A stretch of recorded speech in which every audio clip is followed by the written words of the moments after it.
이제 좀 마무리를 하면서 이제 한강 작품 전반에 대해서 조금 얘기를 나눠볼까 하는데요.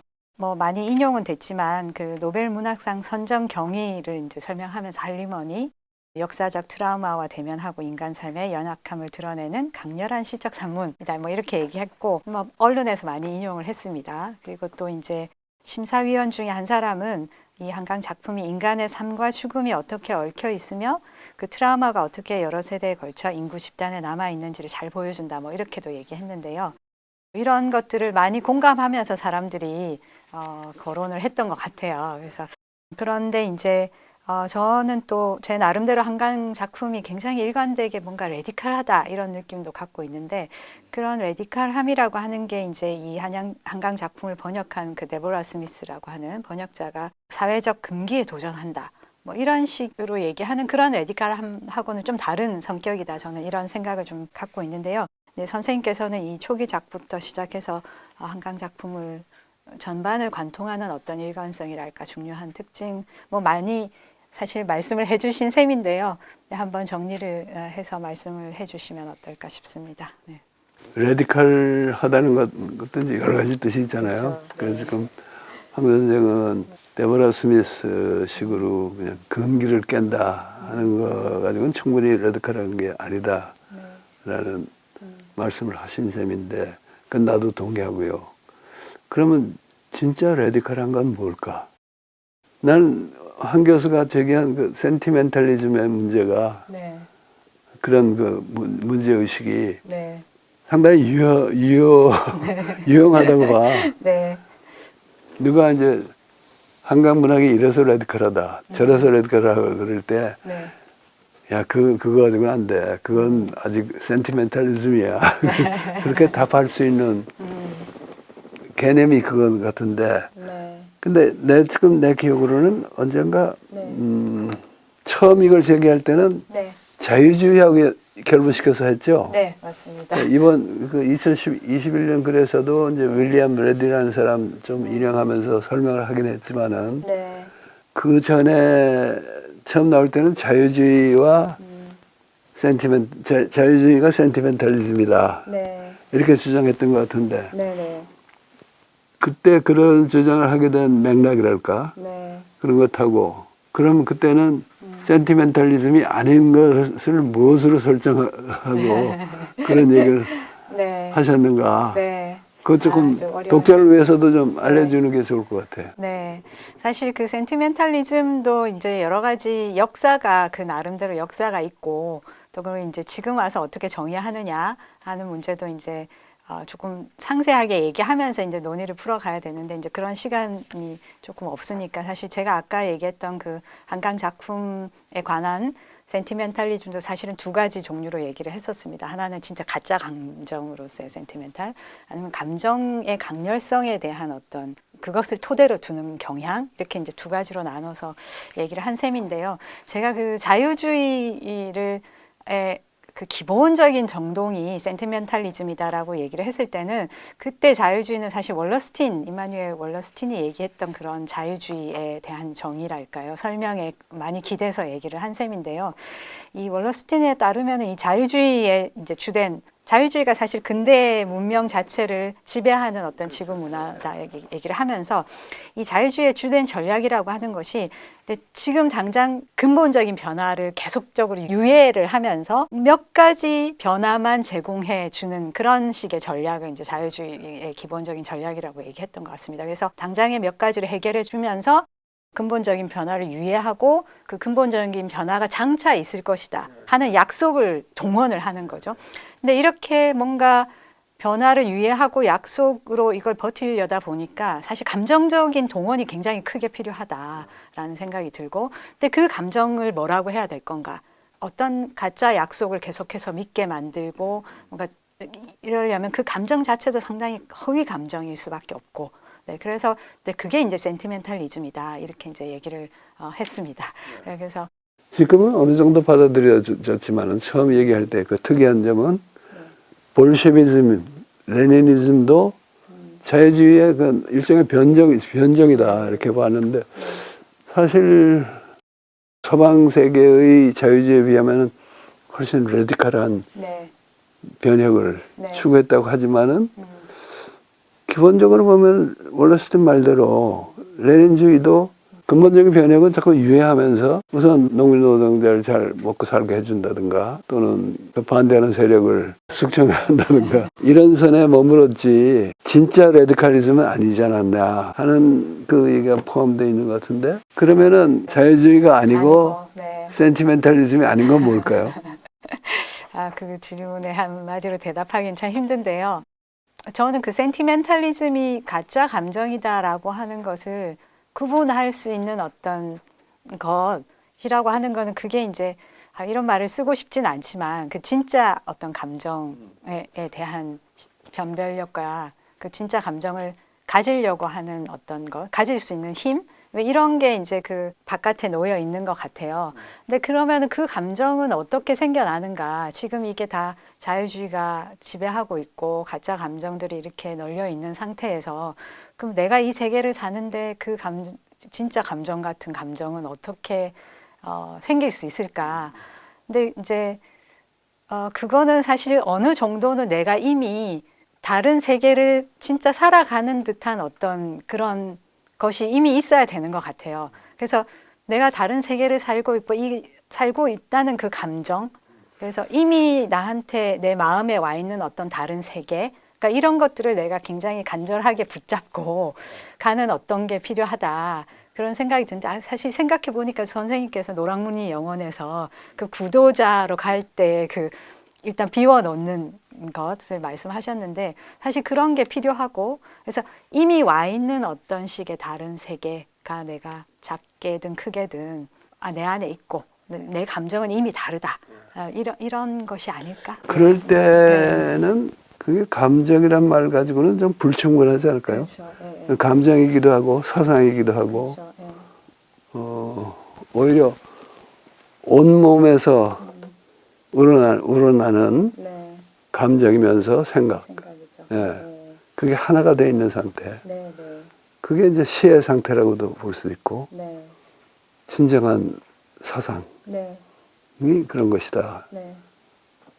그러니까 그게 미달하는 여러 가지 레니니즘도 그렇지만은 또 감정과 얼핏 봐서는 감정하고 정반대되는 것처럼 보이는 네.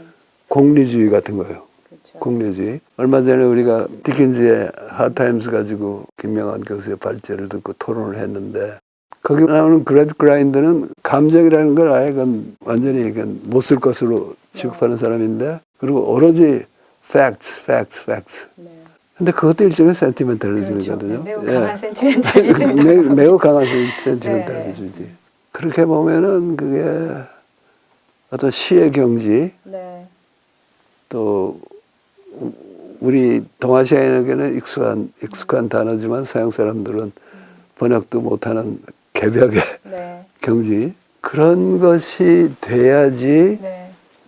센티멘탈리즘에도 벗어나고 자유주의냐 뭐 사회주의냐 하는 낡은 틀에서도 벗어나는 게 아닌가 싶은데 네. 그 사실 선생님께서 예전에 이 훌륭한 시가 한 편 쓰일 때마다 어떤 의미에서는 정신 개벽이 일어난다고 볼 수 있다고 하셨고 사실 시가 쓰일 때마다 이전에 없던 세계가 새로 열리는 그런 충격이 생긴다고 말씀을 하셨잖아요. 근데 그게 제가 조금 전에 우리가 이미 다른 세계에 살고 있는 어떤 기분과 사상과 감정 그게 바로 지금 말씀하신 그런 문학에서의 어떤 개벽적인 차원이랄까. 그러니까 그 네. 노랑머리 영혼에서 네. 인용했던 그 대목에서 네. 화자는 이미 그 길로 들어서긴 한 거예요. 네. 그렇죠. 네. 아직까지 거기서 해탈을 하고 네. 성불 재증하는 단계까지 못 갔지만은 네. 옛날 그 낡은 것도 다 떨쳐버리고 네. 정말 있는 그대로 봤을 때 현재 있으면서도 또 앞으로 더 네. 충실하게 구현돼야 할 네. 그런 것만이 센티멘탈리즘이라는 네. 것에서 벗어날 수 있다고 말할 수 있겠죠. 내가 로렌스 책에서 인용했는데 로렌스가 비슷한 얘기를 하죠. 장편 소설의 장래라는 미래, 네, 네. The Future of the Novel이라는 그 글에서 자기는 요즘 뭐 나오는 통속 소설이건 본격 소설이건 그건 관심이 없다. 진짜 관심 있는 거는 이놈의 세상에 확 뒤집어가지고 완전히 새로 출발할 때 그 출발을 도와주고 또 지금 같은 출발을 준비해주는 그런 문학이 무엇일까? 그러니까 우리식으로 말하면 정말 개벽 세상을 열어가는 그것이고 원론적으로 말하면은 진정한 시나 진정한 예술 작품이 탄생할 때마다 그런 게 조금씩 이루어지는데 그게 이제 다 똑같은 건 아니잖아요. 여러 질이지. 그래서 나는 이 물질 개벽의 실상을 충분히 알고 거기에 부응하면서 물질이 개벽되는 세상을 감당할 수 있는 수준의 정신 개벽이 있고 그렇지 않고 이제 더 단편적이고 일시적인 그런 것도 이제 우리가 식별을 할 수 있어야 된다는 얘기를 했는데 로렌스가 한 그 글에서 한 표현 중에 재밌는 표현인데 번역하기는 어려워. This democratic, industrial, lovey-dovey, darling, take me to mommy state of things 라고 하는데 이게 그냥 자유주의가 아니라 민주주의, 산업사회 그리고 뭐 서로 사랑하고 뭐 아끼고 러비더비 하는 거 그런 거고 그대야 나를 우리 엄마한테 좀 데려가줘. 그야말로 이건 센티멘탈리즘의 극치인데 그런 식으로 그 현대 사회를 특징 지었는데 그게 바로 사회주의까지 포함하는 자유주의 지구 문명을 얘기한 올러스인하고도 통하고 황 선생이 지금 얘기하려는 취지에도 맞지 않나. 개벽에 대해서는 창비에서 개벽의 서성사라는 책을 한 권은 진짜 냈고 또 한 권도 이 방송에 나갈 때쯤에는 책이 나와 있을 텐데 거기 황 선생이 신동엽을 쓴 걸 내가 봤어요. 근데 신동엽은 시인인데 시 얘기를 많이 못하고 그 책의 틀이 주로 산문적인 서상적인 작품을 다루는 거기 때문에 그 신동엽의 시인 정신론이었. 원수성, 차수성, 귀수성 그 논지를 가령 서양의 라투르 같은 사람이 포스트 휴머니즘 얘기하고 물체에도 행위자성이 있고 생명이 있다는 듯이 그게 얼핏 들으면은 굉장히 그야말로 우주의 한강이 보여주는 것 같은 우주 생명의 신비 그런 걸 연상시키지만 전혀 아니라는 걸 신동엽의 서성하고 아주 다르다는 걸 했고 거기 이제 시를 몇 편 다루긴 했죠. 마지막에.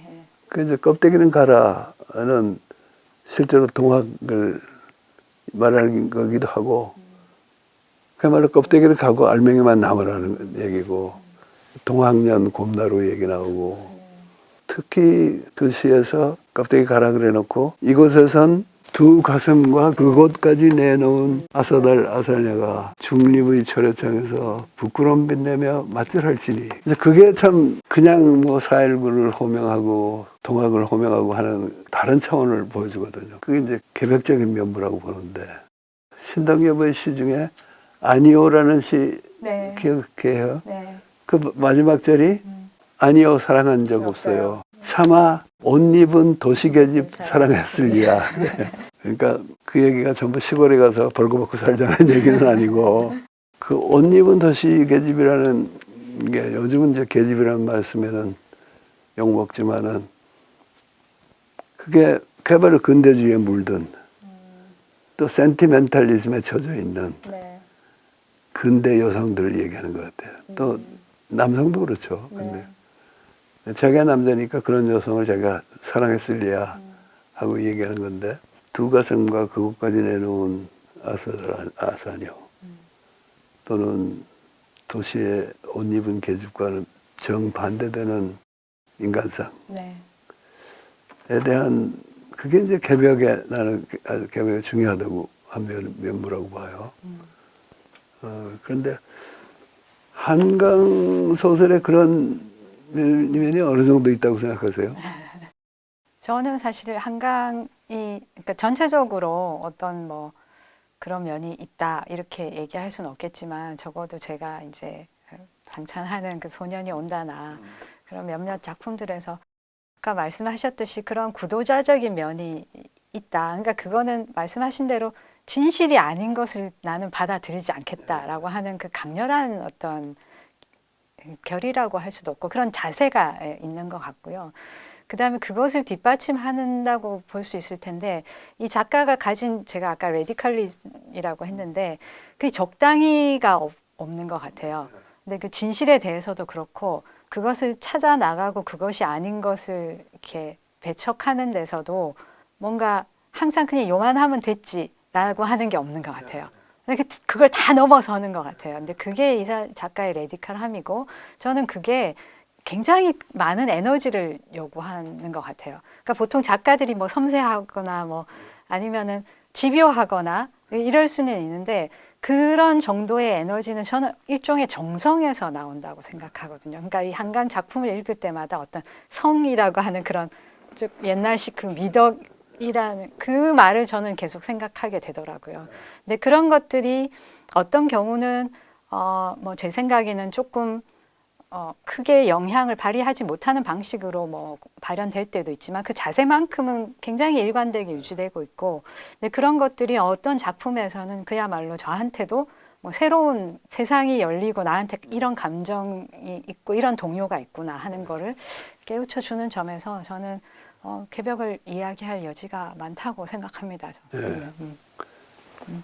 그러니까 우리가 독자로서도 한강을 그냥 뭐 잘 쓴다, 역사의 트라우마를 잘 재현하고 있다 이렇게만 볼 게 아니고 그 처음부터 어떤 개벽적인 면모가 있다는 거를 인정하고 그런 면을 더 북돋아주고 또 본인이 그걸 의식하고 있는지 아닌지 모르겠지만은 본인이 들어도 말이 되게 내 작품에 사실 그런 면이 있다. 그런 쪽으로 더 해서 개벽 세상에 이바지하겠다 하는 생각을 품을 수 있게 해주면 다행이겠죠.